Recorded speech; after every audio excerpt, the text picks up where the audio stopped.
Okay, welcome back to members of 121 Community Church and our ongoing study in the very first church history ever written by Eusebius. We're going to look at the final chapter, the final lesson, chapter 10, pages 332 to 376. And it's just a final, very brief lesson, but it does conclude the church history. Let's begin with block 1. Where we read of the churches being rebuilt and the end of the tyrants. After Maximin, the Eastern emperor over Asia Minor, remember the empire was split. When he was removed, the renewal of the churches took place. Christ was proclaimed more freely. Partisans of Maximin were executed. Constantine sought to purge the world of hostility toward God.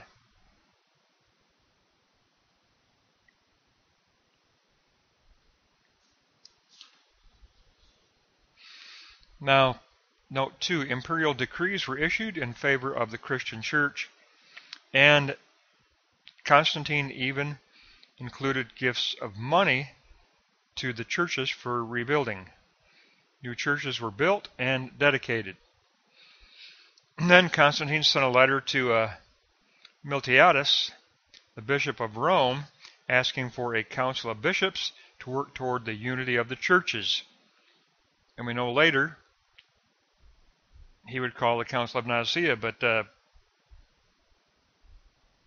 for a unified decision concerning the nature of Christ. For right now, it's a council of bishops to work toward unity of the churches. So we begin with a very positive beginning when Constantine has reunited the empire and is favorable toward the Christian faith community just like his father was. And unfortunately, he grants a favor to a brother-in-law, and that causes a problem. Let's go to block 2 and look at Constantine's final enemy. Constantine made Licinius his brother-in-law co-emperor by giving him the eastern area. He had married Constantine's sister. But Licinius grew envious of Constantine's power and began to plot against him. And Licinius also had a deviant lifestyle. He had an entirely carnal lifestyle. And he began plotting against the bishops of the churches in the East. He even persecuted and executed bishops over the churches in the East. Torture was allowed again. And it all culminated in Licinius actually declaring war against Constantine. Here is Constantine, a great leader, giving his brother-in-law shared power, and it's not enough. Licinius declares war against Constantine. Well, you'll see in block 3 that God's sovereignty will win out for the Christian faith community because Constantine is victorious over Licinius. Constantine sets out against Licinius with his son Crispus. They basically flank Licinius's army and then close in for a very easy defeat. So Constantine trains Crispus as a co-general of the army, and they easily defeat Licinius. And the empire becomes entirely reunited under Constantine, and he reigned from 306 to 337. And so, we'll do a little recap here just as a reminder, but what you've got to remember is that when we got to Diocletian, the Emperor Diocletian, and he reigned from 286 to 305. The empire split under Diocletian, remember. And so Diocletian reigned in the east, 286 to 305, but Maximian ruled in the west from 286 to 305. And then they both were succeeded in the split empire by Galerius, the tyrant, in the east, 305 to 311, but Constantine's father, Constantius, he ruled in the west. Then, after that second generation of the split empire, that is when Constantine became victorious, and he reigned from 306 to 337. So you had Diocletian east, Maximian west, then you had Galerius east and Constantius west, and then Constantine. So those are your last 5 emperors. I'm going to repeat that one more time. Diocletian in the east, Maximian in the west, that was your split at around 285 AD.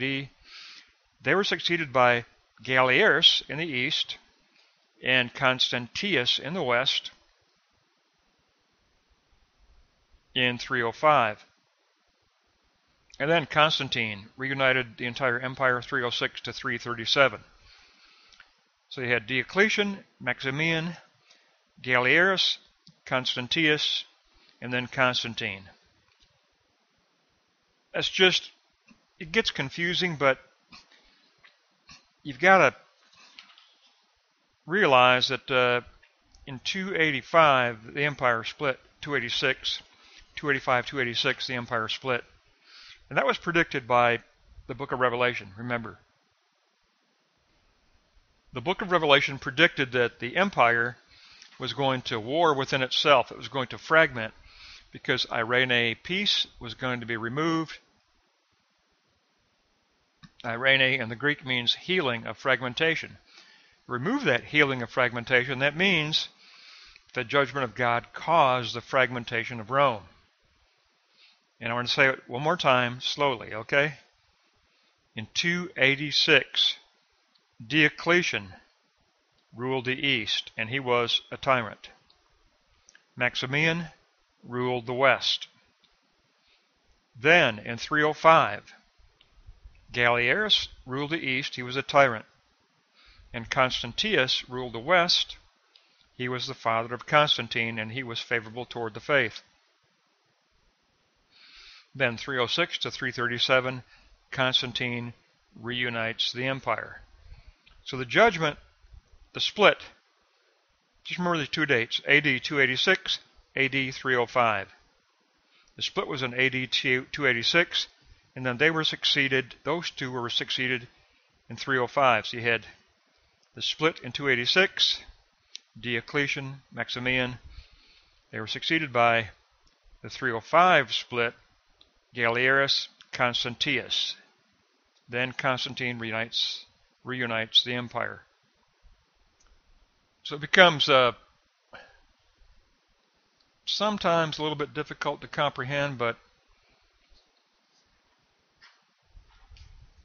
it has to be understood as the sovereign judgment of God. It's the book of Revelation being fulfilled. It is the prophecy of the book of Revelation that Rome would fragment. It comes true. That prophecy comes true. And John anticipated that it would come true very shortly after his life. He did anticipate it happening very soon after his own life would be over. And it did happen in 286. But in our final lesson, very brief lesson, but basically a recall triad was very simply churches rebuilt under Constantine. Then Constantine's final enemy is his brother-in-law, Licinius. And then the sovereignty of God wins out, and Constantine is victorious over Licinius. The empire is fully reunited after the split in AD 286. So very brief lesson, but that's going to wrap up the final lesson to the church history by Eusebius. It's not a very long book. It's only 376 pages, but we have covered the entire book. And we have covered the emperors from Tiberius, the emperor at Christ's crucifixion and resurrection, all the way to Constantine, all the way from 14 to 37 AD to 306 to 337 AD. Tiberius was AD 14 to 37, and that's where we started, and then Constantine 306 to 337. That's going to wrap up Eusebius, the church history, and we will discuss our next project in our next meeting.